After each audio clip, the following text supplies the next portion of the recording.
Hey, Mopar world. Troy from RT Garage here. Been a while. We've been pretty busy with, you see me behind there, big Pocono Pete. Although the shop is actually, that's what really keeps us busy.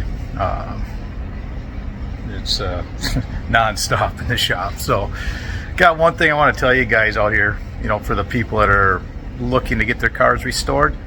Be real careful when they bring their cars to shops. Got a really nice older couple. They bought this car brand new in 1974, 70-some thousand miles. They drive it, you know, they drove it back in the day. Got crusty, a little crusty and rusty, but took care of it.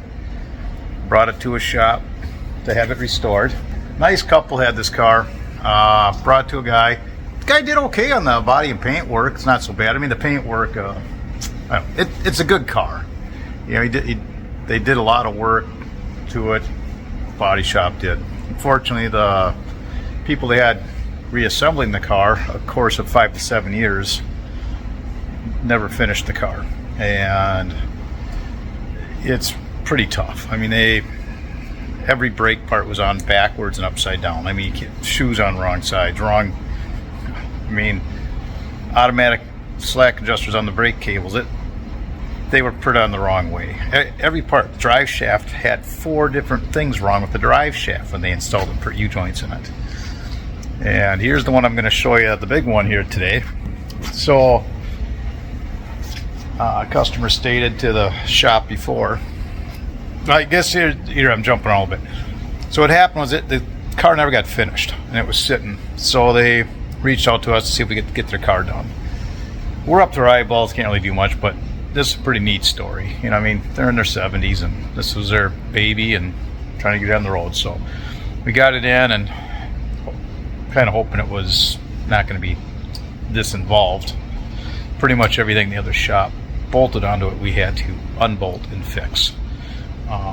But story here is customer, one of the many stories.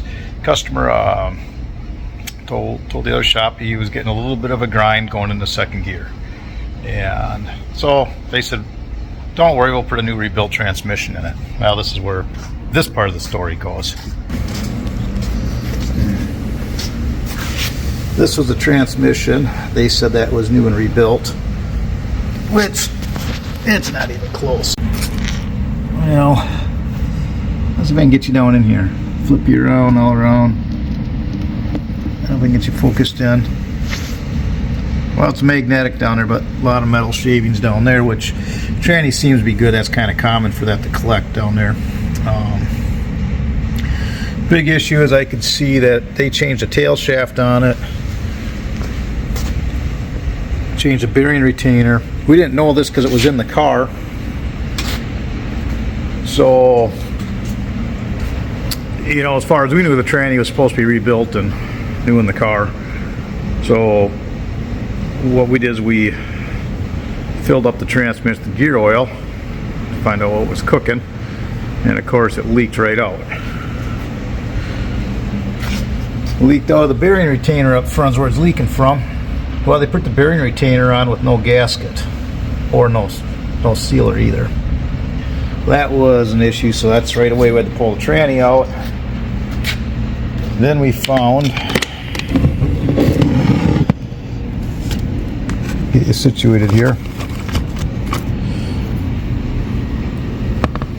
this laying in the bottom of the transmission, obviously broke off on a shift lever. I know the name of it, but of course I have blonde hair, I can't think of it right now. These little guys back here, this dude goes back in here. That was busted off, laying in the bottom of the transmission. So we obviously got some issues, so I had him bring in his original transmission, which he still had, and now I see the bright, looks like Ford blue versus the Chrysler blue. So they swapped tail shafts because this supposedly new transmission that they had, tail shaft was busted. So what I'm going to do here, and they also, yeah, that's where they swapped the bearing retainers too.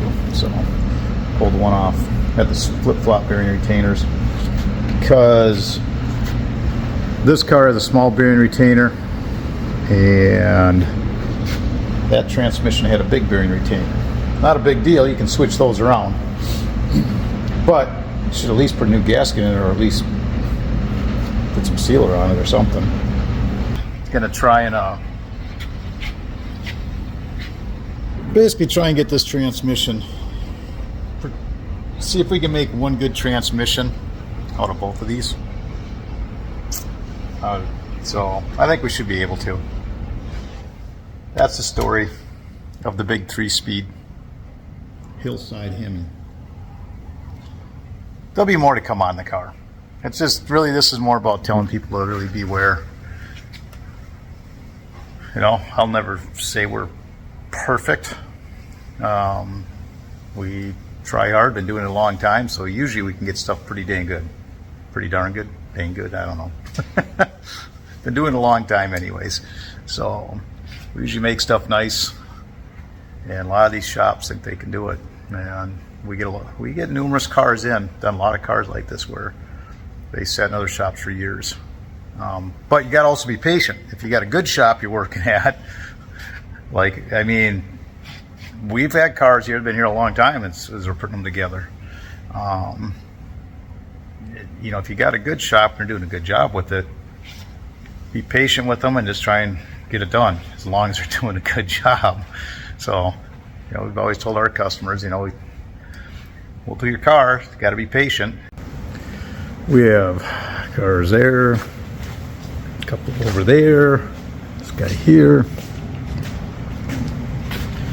and a plethora of cars up over here that need to be worked on.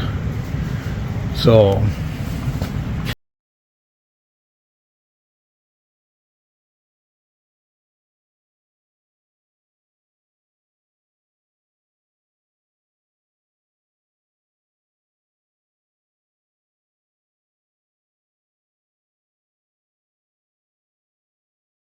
I guess I've gone on about this long enough.